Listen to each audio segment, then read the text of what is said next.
Study IQ IAS, अब तैयारी हुई अफोर्डेबल।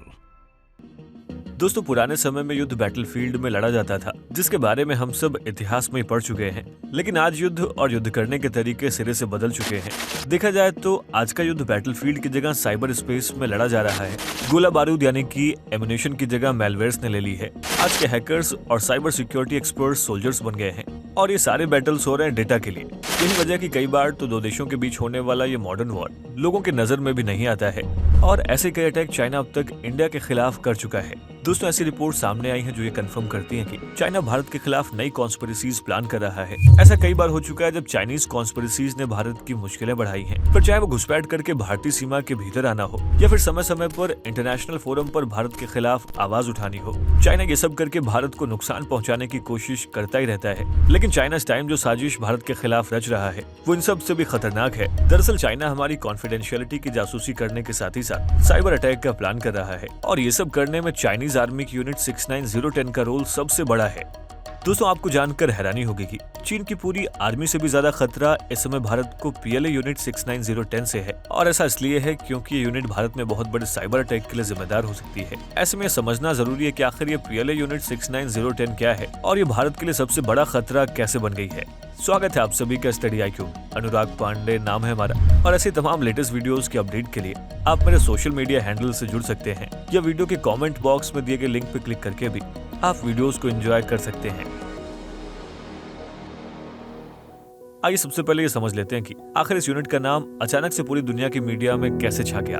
दोस्तों, इन सब की शुरुआत होती है जून 2021 से, जब cyber security firm recorded future ने चाइना के साइबर अटैक और स्पाइंग पर एक डिटेल्ड रिपोर्ट पब्लिश की। दरअसल इस रिपोर्ट में दावा किया गया कि चाइना अपने पड़ोसी देशों की साइबर जासूसी कर रहा है और ऐसा करने के लिए उसके पास एक डेडिकेटेड ग्रुप है जिसका नाम है रेड फॉक्सट्रॉट।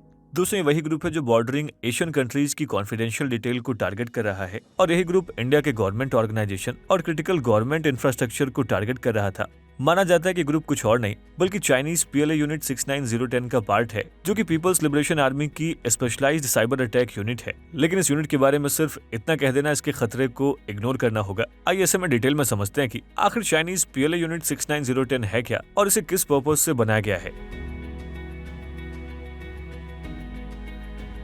दोस्तों, चाइना की PLA यूनिट 69010 चाइना की एक स्पेशल मिलिट्री यूनिट है जो साल 2015 से पहले Lanzhou military region second technical reconnaissance bureau के नाम से जानी जाती थी, जिसे बाद में network systems department of the PLA's strategic support force के साथ इनकॉर्पोरेट कर दिया गया।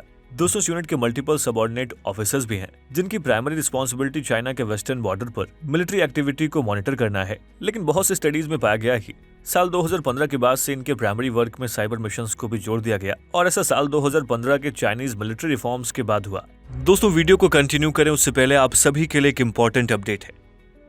दरअसल IAS की तैयारी को और भी अफोर्डेबल एंड कॉम्प्रिहेंसिव बनाने के लिए स्टडी IQ आपके लिए लाया है P2I, that means prelims to interview programme 2024।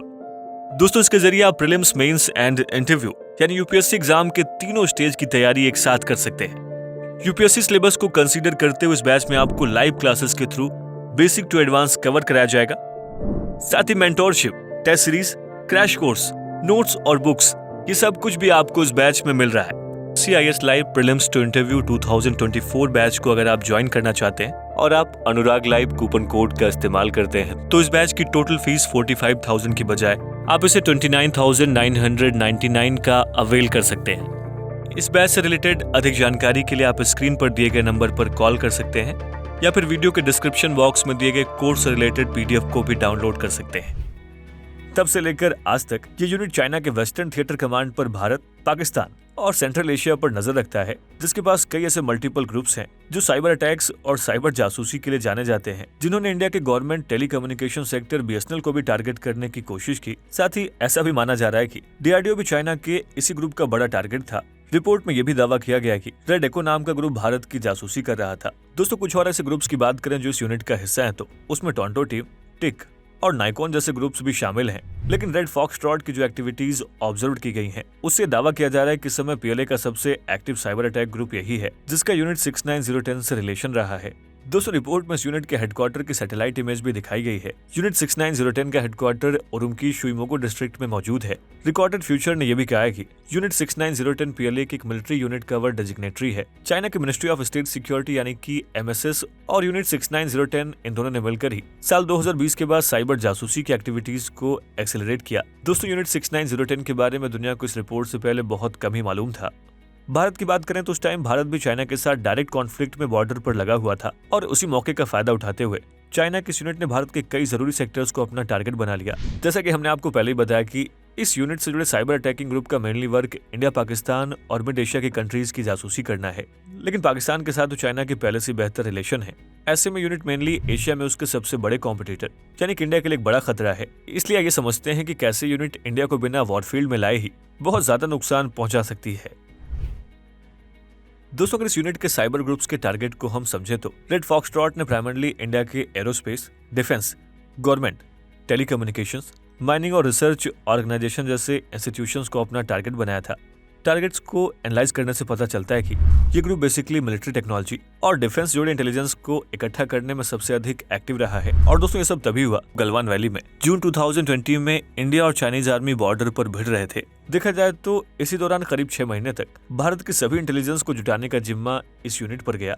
दोस्तों चाइना की इस यूनिट के बारे में इंडियन साइबर एक्सपर्ट ने भी चिंता जाहिर की है। अतुल काबरा जो कि बेंगलुरु बेस्ड साइबर सिक्योरिटी के को-फाउंडर हैं, उन्होंने इस अटैक को समझने की कोशिश की। अतुल की माने तो इस दौरान चाइनीज साइबर ग्रुप भारत के टारगेटेड ऑर्गेनाइजेशन के लोगों को मेलवेयर वाले फिशिंग ईमेल्स भेजे। अब वो एम्प्लॉय जिन्हें इसके बारे में कुछ पता ही नहीं था, उन्होंने जैसे फिशिंग ईमेल्स पर क्लिक किया वो मेलवेयर उनके सिस्टम्स में डाउनलोड हो गया, जिसका मतलब ये था कि उनके कंप्यूटर का रिमोट एक्सेस सीधा चाइना की यूनिट 69010 के पास पहुंच गया होगा, जिसके बाद उन्होंने उन कंप्यूटर्स में मौजूद हर कॉन्फिडेंशियल डेटा को रीड कर लिया होगा, जिसमें इंडिया अपने डिफेंस को मजबूत करने, बॉर्डर और LAC पर अपनी अटैकिंग स्ट्रेटजी को नए सिरे से प्लान करने जैसी सेंसिटिव इंफॉर्मेशन रही होगी। दोस्तों रिकॉर्डेड फ्यूचर ने क्लियरली तो अपनी रिपोर्ट में नहीं कहा कि कौन कौन सा डेटा चाइनीज ग्रुप के द्वारा चुराया गया होगा, लेकिन बहुत हद तक ये बात की गई कि इस अटैक का सबसे बड़ा टारगेट DRDO रहा होगा। और ऐसा इसलिए है क्योंकि रिपोर्ट में एक डॉक्यूमेंट का जिक्र किया गया था जिसका नाम आप स्क्रीन पे देख सकते हैं। दोस्तों इसमें DMC के रेफरेंस को DRDO मैनेजमेंट काउंसिल से जुड़ा हुआ माना जा रहा है।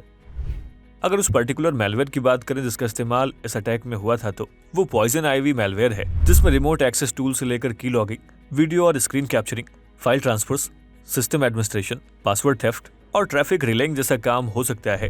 अब आप इसे समझ सकते हैं कि चाइना के इस तरह के अटैक से यूनिट 69010 को भारत के डिफेंस के बारे में कौन कौन सी डिटेल्स मिल गई होंगी, जिसमें पॉसिबल है कि डिफेंस का फ्यूचर प्लान भी हो। ऐसे में भारत कितनी भी कोशिश करे उस प्लान को एग्जीक्यूट करने की, चाइना को उसके बारे में पहले से मालूम होगा, जिसके चलते इंडिया के हर मूव पर बहुत ही भारी पड़ सकता है। दोस्तों यहाँ पे ध्यान देने वाली बात यह कि अगर साल 2021 में रिपोर्ट नहीं आई होती तो शायद कभी किसी को पता भी नहीं चलता कि भारत के कई क्रिटिकल ऑर्गेनाइजेशन किस तरह से जासूसी हो रही है। दोस्तों इन सभी वजहों के चलते चाइनीज आर्मी की यूनिट इंडिया के लिए एक बहुत बड़ा थ्रेट बन चुकी है। और ऐसा इसलिए क्योंकि इंडिया में अब इस तरह के साइबर सिक्योरिटी से जुड़े रिफॉर्म्स हुए ही नहीं है जो अटैक के तुरंत बाद अटैकर्स को आइडेंटिफाई कर ले, जबकि दूसरी ओर यूनिट 69010 में ऐसे कई साइबर अटैकिंग ग्रुप लगातार डेवलप किए जा रहे हैं जिनके अटैक का इंडिया के पास कोई जवाब नहीं है। दोस्तों अगर LAC पर भारत की सेना चाइना की सेना से डायरेक्ट किसी वॉर में भिड़ती है तो ये बात तो तय है कि इस बार सिचुएशन 1962 वाली नहीं होने वाली है और भारतीय सैनिक चाइना पर भारी भी पड़ते हैं। लेकिन ये बात शायद चाइना को पता है और यही वजह है कि उसने डायरेक्ट कॉम्बैट में इन्वॉल्व होने के बजाय भारत को कमजोर करने के लिए यूनिट 69010 को तैयार कर लिया है, जिसका जवाब देने के लिए इंडिया के पास भी डिफेंस साइबर एजेंसी जरूरी है जो ऐसे थ्रेट से डील करने के लिए साल 2018 में बनाया गया था। लेकिन साल 2020 में अगर इतने बड़े अटैक कोई एजेंसी नहीं रोक सकी तो कहीं ना कहीं ये भारत के लिए कमजोर लिंक ही साबित हुआ है। इसलिए चाइना की यूनिट का थ्रेट और भी बढ़ जाता है और ऐसा इसलिए क्योंकि इंडियन डिफेंस के पास उसके काउंटर में कोई भी डेडिकेटेड साइबर स्पेशलाइज्ड यूनिट नहीं है। यही वजह है कि इंडिया को चाइनीज हैकर्स निशाना बना रहे हैं।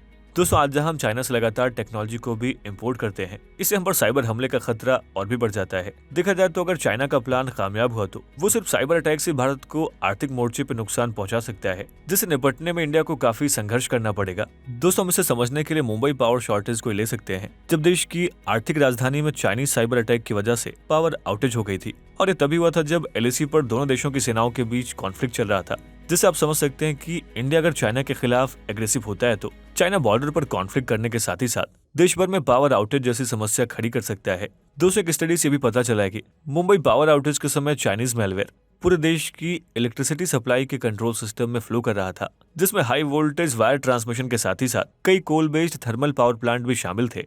दोस्तों जाहिर है कि इसमें चाइना की यूनिट 69010 का हाथ रहा होगा। ऐसा कहा जा रहा है कि अगर कॉन्फ्लिक्ट बढ़ता है तो चाइना इलेक्ट्रिसिटी के साथ ही साथ देश के टेलीकम्युनिकेशन सिस्टम को भी बंद कर सकता है, जिससे पूरा देश ठप पड़ जाएगा और भारत के लिए ऐसी सिचुएशन में चाइना का मुकाबला करना बहुत मुश्किल होगा। एक और चाइना के पास दुनिया की सबसे बड़ी आर्मी के रूप में पीपल्स लिबरेशन आर्मी है, वहीं पीएलए के पास आज मॉडर्न वॉर में दुश्मन से लड़े बिना ही उसे घुटने पर ला देने के लिए साइबर पावर मौजूद है और एक डेडिकेटेड यूनिट चाइनीज आर्मी की इस पावर को हर रोज बढ़ाने में लगी हुई है। वहीं इंडिया में आज भी डिफेंस डेवलपमेंट में मॉडर्न वॉर के फैक्टर्स मिसिंग नजर आते हैं और जो है भी वो इतने डेवलप नहीं है कि वो इंडियन आर्मी को स्ट्रेंथन करे। ऐसे में जरूरी है कि इंडियन आर्मी भी ऐसी डेडिकेटेड साइबर वॉर यूनिट को डेवलप करे जो न सिर्फ इंडियन डिफेंस के लिए थ्रेट को आइडेंटिफाई करे बल्कि आगे से दुश्मन की हर चाल पे नजर भी रखे। दोस्तों आपकी इस मुद्दे पर राय क्या है, हम इस वीडियो के कमेंट बॉक्स में जरूर लिखें। स्टडी IQ IAS, अब तैयारी हुई अफोर्डेबल।